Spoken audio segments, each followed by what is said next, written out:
اللہ کے حبیب علیہ السلام نے فرمایا لوگوں میں تمہیں بتاؤں قیامت کے دن اللہ تعالیٰ بندوں سے پہلا سوال کیا فرمائیں گے اور بندے اس کا جواب کیا دیں گے؟ یا رسول اللہ کرم فرمائیے بتائیے. تو کریم فرمانے لگے اللہ تعالیٰ قیامت کے دن بندوں سے سب سے پہلا سوال، اگرچہ بعض اور احادیث میں اور سوالات بھی آئے ہیں قیامت میں جو سب سے پہلے ہوں گے، لیکن اس حدیث میں یہ والا سوال حضور نے بیان فرمایا. حضور فرمانے لگے اللہ قیامت کے دن اپنے بندوں سے سب سے پہلا سوال یہ فرمائے گا کیا تم میری ملاقات کو پسند کرتے تھے؟ اوئے ہوئے ہوئے، کیا تمہارا ملنے کو جی چاہتا تھا؟ کبھی اے حقیقت منتظر نظر آ نہ لباس مجاز. اقبال کہتے ہیں تیرے کرم اتنے ہیں دل کرتا ہے تجھے دیکھیں. کبھی کبھی اے حقیقت منتظر نظر آ نہ لباس مجاز میں. لاکھوں سجدے تڑپ رہے ہیں میری جبین نیاز میں. تمہارا دل کرتا تھا مجھ سے ملنے کو؟ حضور فرماتے بندے عرض کریں گے مالک بڑا دل کرتا تھا. تو پھر اللہ فرمائیں گے یہ گفتگو کی معنویت تو دیکھو یار، اس کا حسن تو دیکھو. اللہ پھر پوچھیں گے کیوں دل کرتا تھا تمہارا؟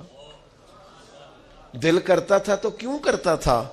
عرض کریں گے مالک اس لیے کہ ہمیں امید تھی کہ تم معاف بھی کر دے گا رحمت بھی فرمائے گا. اس معافی کی امید پر دل کرتا تھا تو ملے. حضور فرماتے ہیں پھر رب فرمائے گا مجھ پر واجب ہے، میں نے اپنے کرم سے واجب کر لیا ہے کہ آج تمہیں جنت عطا کروں گا. یہ جو ملاقات ہے نا، ملاقات کہ وہ ملیں گے، ان سے ملاقات ہوگی. عمر بیت گئی نا نام جپتے، عمر بیت گئی نا تذکرہ کرتے. ہم سے بھی لوگ پوچھتے ہیں کیا کمائی کی، کیا زندگی میں حاصل کیا؟ تو ہم کہتے ہیں شرق سے غرب تک، ملک کے ایک کونے سے لے کر دوسرے کونے تک مدینے والے کی بات کی ہے، حضور کا ذکر کیا ہے. نبی پاک کے اور میں اپنی حیاتی تو قربان تھی وہاں ساری محمد محمد پکیندے گزر گئی ساری. یہ اعزاز ہے، یہ کرم ہے. کسی نے اپنے محبوب سے کہا تھا کہ ذرا ایک نظر مجھ پہ بھی کیجئے. تو قریب بیٹھے ایک شخص نے کہا یار تو نے بڑا دعویٰ کیا ہے جو محبوب ہوتے ہیں ان کو تکلیف نہیں دی جاتی، تو کہتا ہے پورا چہرہ ہی تیری طرف پھیرے. تو پھر اس نے اس درویش سے پوچھا کہ میں بھلا پھر کیا کروں، میرا دل تو میرا بھی کرتا ہے نا. چلو یہ تو آپ کی بات ٹھیک ہے کہ اب میں محبوب سے کہوں کہ اتنی تکلیف کرے کہ میری طرف پورا رخ پھیرے تو ٹھیک نہیں. تو پھر بتائیں میں کیا کروں؟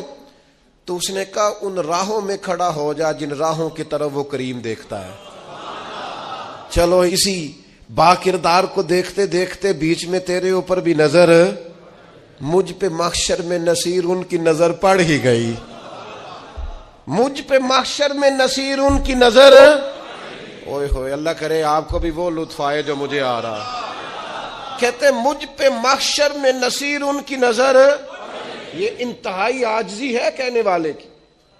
اس نے بالکل اپنے آپ کو ختم کر کے کہا کہ میں قابل تو نہیں تھا اور میں پھر تکلیف دیتا کہ میری طرف دیکھیں اسپیشل میرے لیے وقت نکالیں.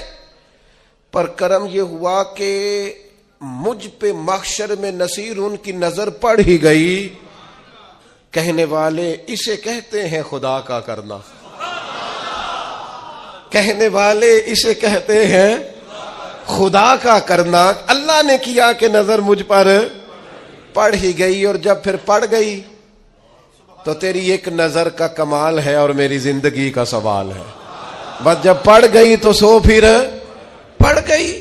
موت سے وہ بندہ کبھی نہیں ڈرتا جسے ملاقات کا شوق ہو. ملنا چاہے داتا علی اجویری سے اور موت سے ڈرے، ملنا چاہے حضرت غوث پاک جیلانی سے اور پھر موت سے ڈرے.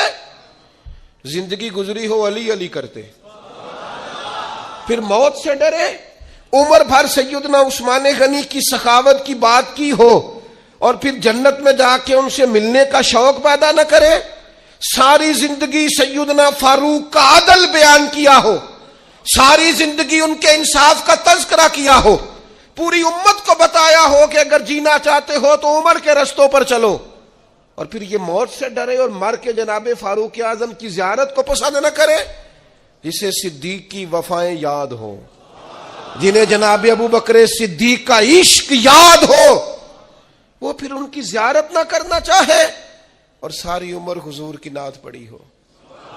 مانا نہیں آتا تھا پھر بھی کہا بلغ العلا بکمالہ کشف الدجا بجمالہ حسنت جمیع خصالہ صلو علیہ والہ سے نہیں ترجمہ آتا تھا، پر جب بھی کو پڑھتا تھا یہ بھی جھومتا تھا، مولا یا صلی وسلم دائماً۔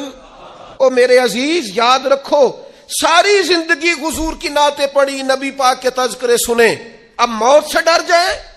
حالانکہ موت تو ایک پل ہے، پل سے گزریں گے تو سامنے اللہ کا دیدار بھی ہوگا، مدینے والے کی زیارت بھی نصیب ہو۔